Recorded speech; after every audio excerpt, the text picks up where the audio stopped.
gente, eu sou a Thaís Sadaluti. No vídeo de hoje vamos conversar sobre a psicologia no teatro.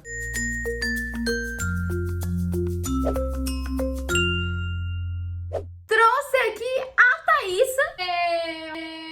Olha só, menina, deu na minha cara. Pra quem não conhece, essa aqui é a famosa Thali, setor 15, minha cunhada, que também se chama Thaísa. Essa é aí o grande plot da vida. Oi, gente, meu nome é Thaís, o nome dela é Thaísa, e tu que tá assistindo aí também deve se chamar Thaísa. Seja bem-vindo ao clubinho. E aí, hoje a gente vai falar um pouquinho, então, de psicologia e teatro.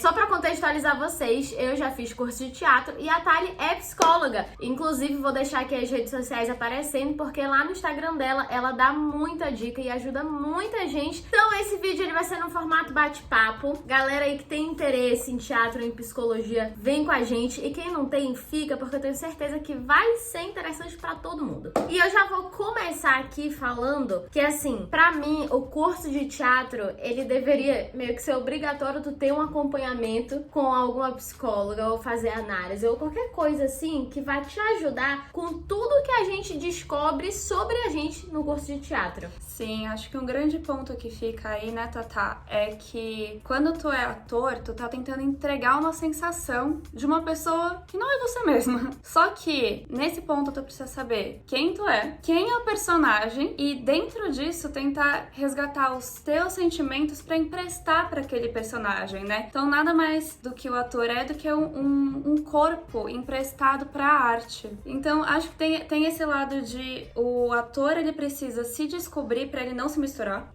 E pra ele também falar mais ou menos assim, né? Quando a gente tá lendo um livro ou escutando uma música, a gente imagina o que aquela pessoa que escreveu estava sentindo. Sim. E aí, quando um ator vai reproduzir aquilo, ele precisa saber identificar o que aquela coisa estava sendo passada. Então, tu lê uma música de um Meteoro da Paixão do Luan Santana. Ele tá, já falei na música, ele tava apaixonado, mas aí eu virei pra ti e falou assim, o que é paixão? Como é que tu se sente quando tu tá apaixonado? E aí a pessoa nunca parou pra se observar nessa situação. Então eu acho que esse autoconhecimento que o curso de teatro traz, ele deveria muito ser atrelado com uma conversa com alguém que vai conseguir te guiar pra entender tudo isso. Porque assim, eu pelo menos no meu curso de teatro tinha gente de idades muito diferentes. Só que todo mundo desconstruiu muita coisa e aprendeu muita coisa sobre si. E ainda pra mim foi num período que eu fui morar sozinha e comecei a fazer o curso de teatro. Ou seja, veio tudo assim de uma vez. Só que eu ainda consegui lidar, de certa forma, bem com isso. Eu não enlouqueci, por exemplo, né? Tô aqui hoje, enlouqueci um pouquinho talvez, mas eu acho muito, muito, muito importante. E eu só percebi isso depois que eu já tinha acabado. É algo novo que vem sendo implantado aos poucos, né? Mas o psicólogo dentro do ambiente da arte, ele vem sendo requerido. Tem uma questão de uma construção do personagem. Sim. Então tem o cuidado com o ator numa questão de saúde mental do ator, mas também tem um psicólogo que precisa estar ali para ajudar a construir aquele personagem, para que aquele personagem todo faça um sentido. Eu acho que, assim, a construção de um personagem, e falando de uma coisa maior, assim, construir um elenco, é muito importante tu ter a presença de um psicólogo para preparar todos aqueles atores para os seus respectivos personagens e para interação ali deles, né? Porque, gente, é aquele negócio, tem filme que a gente vê os dois atores em cena, a gente esquece que aquilo é um filme, a gente esquece que são dois atores, a gente entra na história muito assim. Só que pra isso acontecer, aquelas pessoas, todo mundo que tá ali trabalhando, teve que estar muito, muito, muito disponível a emprestar o seu corpo pra contar uma história. E isso é muito difícil de fazer. Não é à toa que quando a gente vê uma Meryl Streep, a gente fala, que mulher maravilhosa. Eu entendo por que ela é o sucesso todo que ela é. E aí a gente entra em um outro lugar que é assim, quando o ator tem um trabalho de realmente se ausentar e viver outra coisa, isso a gente até vê no curso de teatro e tal, mas eu nunca vi nenhum professor ensinando como que volta.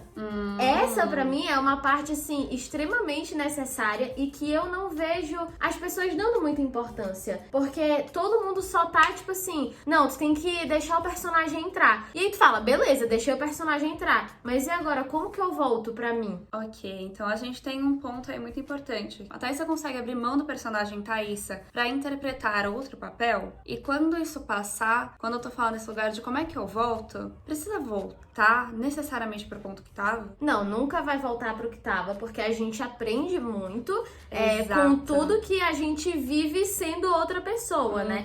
Mas eu acho também que tem muita gente que se maltrata com as coisas que vivem sendo outra pessoa. A gente já viu casos aí, inclusive eu acho que o caso mais famoso foi do Heath Ledger, que ficou muito mal depois de ter interpretado o Coringa, que é um personagem extremamente, pra baixo, né? É um personagem muito difícil, gente. E aí foi aquela grande questão, assim, de ele não conseguiu se desvincular depois. Exato. É que ele não conseguiu se desvincular depois. Ele não conseguiu Se perceber desvincular antes. É porque ele não percebeu o que era ele e o que era o personagem. Virou uma coisa só. Esse é o ponto onde, antes da gente começar, a gente precisa saber: esse sou eu, aquele é o personagem e eu estou emprestando o meu corpo. Então, numa simbologia aí, né? Quando alguém entra na tua casa, tu fala, pode usar o sofá. Mas a pessoa não vai levar o sofá embora, né? É isso. Então, tu empresta aquele espaço pra que a pessoa usufrua. Então, tu empresta teu sofazinho, o teu corpo, pra que aquele personagem usufrua. Então tem essa grande importância que é se reconhecer. Por isso que a gente tá trazendo o assunto pra debater aqui com vocês. E aí tem outras coisas relacionadas a isso, que assim, tem um método que é muito usado no teatro. Teatro, gente, eu falo, mas é assim, atuação, tá? No meio da atuação. Independente se é pra teatro, pra TV, pra cinema, atuação. Que é a famosa memória afetiva. Que assim, a pessoa usa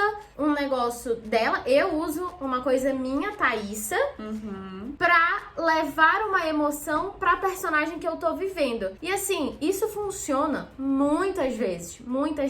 Mas pra tu fazer isso sem se atrelar no personagem, é muito difícil. Então assim, pra tu fazer isso com maestria, meu irmão, tu tem que realmente ter muito treino aí e um autoconhecimento muito grande. Então tem uma coisa que a gente não tem costume de fazer, que é se olhar, se observar. Então a gente acaba preenchendo espaços vazios com essa coisa que o personagem tem pra dar pra gente. A arte, ela nada mais é do que um espaço pra tudo que tá no nosso imaginário sair. Seja através de música, seja através de teatro, é uma coisa que sai daqui de dentro pra fora e a gente consegue dar corpo para essa coisa que tava aqui dentro. Só que a gente dá corpo, daí a gente pega de repente uma obra, sei lá, de Picasso, aquela coisa toda bagunçada, e a gente olha e é tão difícil de compreender por que ele simplesmente não desenhou do jeitinho que é, porque aqui dentro não era assim, e a gente consegue olhar pra isso e colocar pra fora sem regra. É tão libertador, e aí depois a gente precisa olhar pra toda aquela bagunça que a gente praticamente vomitou ali, né? A gente olha e fala, o que eu faço com isso? E aí nesse momento não existe uma regra clara de como eu organizo essa bagunça, porque vai ser a tua baguncinha. Sim. É só uma coisa, gente, esse barulho de chuva aqui, com certeza vocês estão ouvindo, é que começou uma chuva do nada, mas a gente vai seguir. E tem outra coisa que eu queria comentar, a psicologia, quando a gente tem um acompanhamento, ela também ajuda a gente a lidar com as outras pessoas. E se teve uma coisa que eu senti falta de ter, minha irmã, foi de saber como lidar com algumas pessoas, porque é muito difícil o trabalho que tu precisa que os outros também se entreguem, porque às vezes eu não me entregava. São coisas muito pequenas, só que no dia a dia a gente vai acumulando e aí depois acaba que resulta, sabe, na peça, uma coisa que não tava boa dentro de sala de aula. É muito importante a gente aprender as nossas coisas pra saber lidar com os outros. E a gente até pode ajudar os outros, uma vez que a gente já aprende mais sobre a gente. Isso é muito legal porque existe uma linha dentro da psicologia que chama psicodrama. É uma maneira de unir o drama, né, essa questão teatral, com a psicologia. E existem terapias em grupos através dessa linha que elas são feitas feitas em 3 passos. Então existe um psicólogo, que ele vai ser o diretor da cena, e vai ter um outro psicólogo que a gente chama ele de ego auxiliador, que ele vai estar ali literalmente para conseguir conduzir com os personagens o que precisa ser feito. Oh, mana. É tão necessário.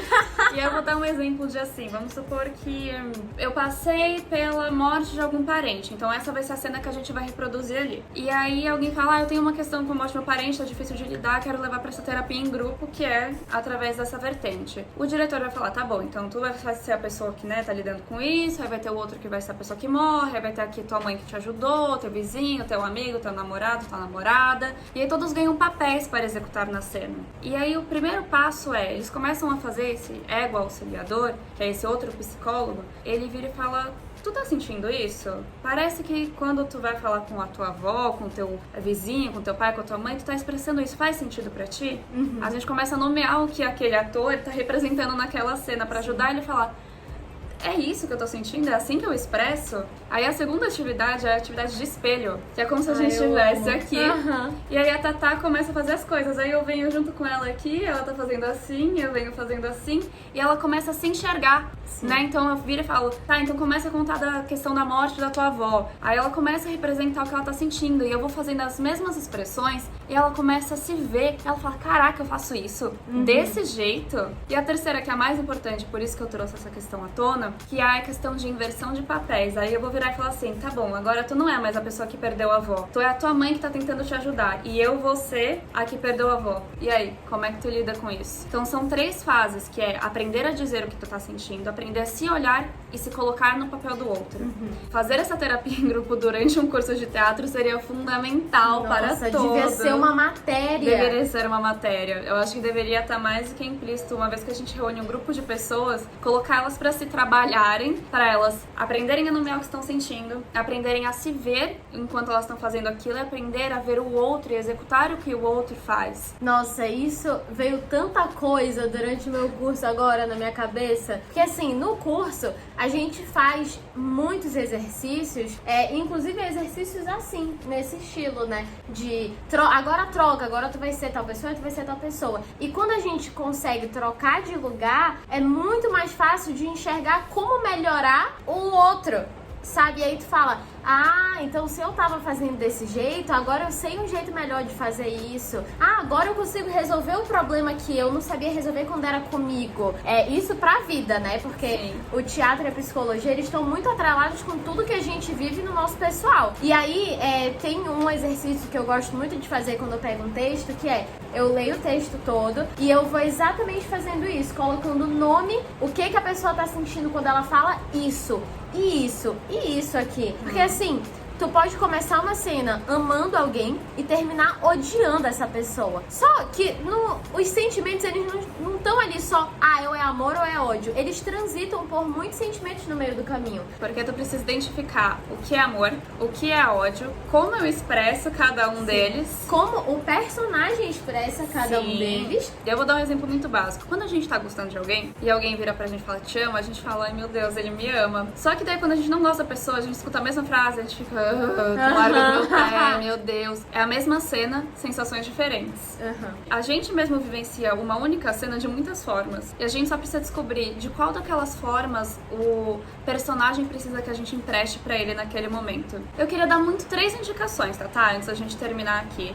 Eu vou deixar um podcast aqui pra vocês, chama o Tal do Ator. São podcasts que tem entre 10 e 20 minutos. Rapidinho, gente. São 2 atrizes que estão falando, elas dão muitas dicas. E eu acho que pro ator ter aquela questão de se atualizar e se estudar em mente é muito importante. Além disso, pra quem gosta de teatro, temos um livro, A Preparação do Ator, do Stanislavski, falei certo? É Stanislavski. Gente, todo mundo que já estudou teatro conhece esse livro, não é possível. Precisa desse livro. E esse livro, ele é um livro quase do pai aí do teatro, né? Não é um livro, super chato de ler. Ele conta como uma história, né? Então tem personagens. E os personagens, ele conta a história de um diretor que está montando uma peça com alguns personagens. E cada personagem tem uma dificuldade. E ele, enquanto diretor, né? O personagem diretor, que nada mais é do que o próprio, né? Ele vai dando dicas. Então, no final das contas, tu não tá lendo um livro de dicas. Tu tá lendo uma história e nela tu aprende. E o terceiro, pra quem é mais interessado aí na área de psicologia, tem uma dissertação de mestrado ou de pós-graduação, eu acho, da Janaína Brito, que chama Teatro e Psicanálise, a Tragédia Revisitada. É um pouco mais compridinho, né, com mais termos técnicos, mas fala um pouquinho como a parte de psicanálise, mesmo Freud viu o ator, como a gente se expressa, como utilizar nossas emoções afetivas em prol da arte, né? Bom, o link dos 3 vão estar aqui na descrição do vídeo e eu quero muito que vocês deixem nos comentários perguntas, que aí assim a gente pode trazer um parte 2 dessa conversa, já tirando as dúvidas de vocês sobre o assunto. E eu vou deixar aqui também nossas redes sociais aparecendo para vocês irem seguir a gente lá. E pra finalizar, eu só queria agradecer mais uma vez aqui a presença da Thalia. Espero que vocês tenham gostado e espero que a gente volte aqui pra tirar todas as dúvidas. Se vocês não gostarem, leva pra terapia, né? Muito obrigada por terem passado esse tempinho aqui com a gente. Tchau!